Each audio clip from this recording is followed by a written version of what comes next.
So natukoy na po na dahil nga meron po silang authentic na mga birth certificates na mula po sa PSA, I'm sure po na nag-imbestiga na po kayo sa Philippine Statistic Authority kung paano po nakakalabas po itong mga birth certificates na ito po.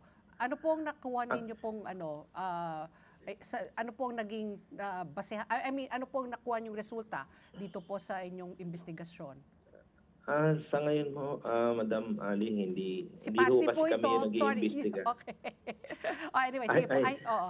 Anyway, you were saying. Ma'am Pat, opo, Oo. yung ano po, yung investigasyon po sa PSA, hindi po kasi sa amin nakaatas. But ito hong nakuha namin ng mga IDs po, dito po sa mga pogo na ni-raid namin, yun ho yung, doon ho nakatuon kami.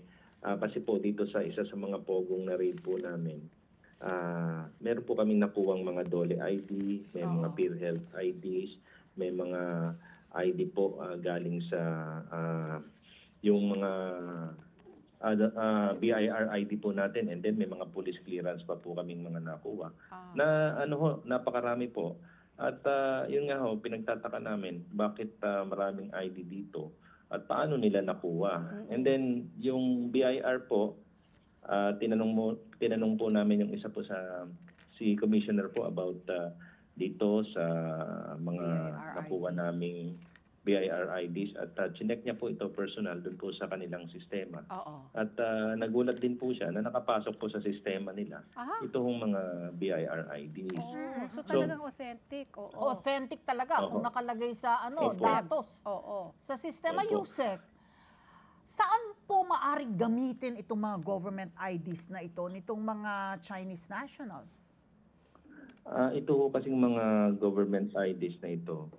Pag meron ka po nito, automatic po, ma'am, pwede na po silang bumili ng mga private properties, like yung mga lupa, yung mga pag-aapi. Pwede na rin po silang mag-apply ng halimbawa yung mga citizenship nila na magpapanggap sila na hindi na sila Chinese kundi Pilipino. So, kung itong mga ito ay gagawa ng kalokohan, hindi na ho natin talaga matitrace na dahil ho nakatago na sila sa fake identities Ang normally ho itong mga player po ng Pogo o yung mga nagtatrabaho sa Pogo ng mga foreign nationals, gumagamit po ng mga fake na pangalan. Ayun, so authentic yung government IDs, pero fake yung identity. Kumbaga, for some reason, it could be na mga pugante ito, na may mga krimen na ginawa doon sa kanila at dito po Nag-change nagtago. na ng identity. Nag-change na po ng identity bago na yung pagkakakilanlan nila dito. Yes, tama po yun. Actually, ganito po ang nangyayari rito sa ginagawa po namin investigasyon. Kukunin po namin yung mga pangalan nila, yung mga ID na pinipresent nila, yung mga pangalan na pinipresent nila. At i-check po namin ito sa mga iba't ibang embassies. At yung iba po, naalalaman namin na hindi yan ang tunay na pangalan ng foreigner niyan. At yan, may kaso dito. Pag chinek na po sila ng mga embassies, saka pa lang namin nalalaman na wanted pala ito sa bansang pinanggalingan niya. So nakakakuha ho kami ng mga wanted persons. Tsaka ho sa deportation kasi, kailangan po, hindi ho tatanggapin yan nung bansang pinanggalingan yan. Kung fake ho yung pangalan yan, kailangan alamin pa po namin yung totoong pangalan. So kailangan po talaga yung coordination sa mga embassies. Oo. Yusek, hindi ho ba, is it not a far-fetched idea na merong sindikato rin po dito po sa mga iba-ibang ahensya na nagsasama-sama po para magbigay po ng mga peking ID? Like, there is a syndicate po sa loob ng PSA, sa LTO, sa DFA, sa BIR, kung saan po nanggagaling lahat itong mga lisensya. Is that a possibility? Or talagang may presumption of regularity lang talaga at itong mga ahensya na ito, dahil pinakita po may birth certificate, binigyan po ng mga kaukulang mga ID? O sa tingin nyo, may kontsabahan po dito sa mga ahensyang ito?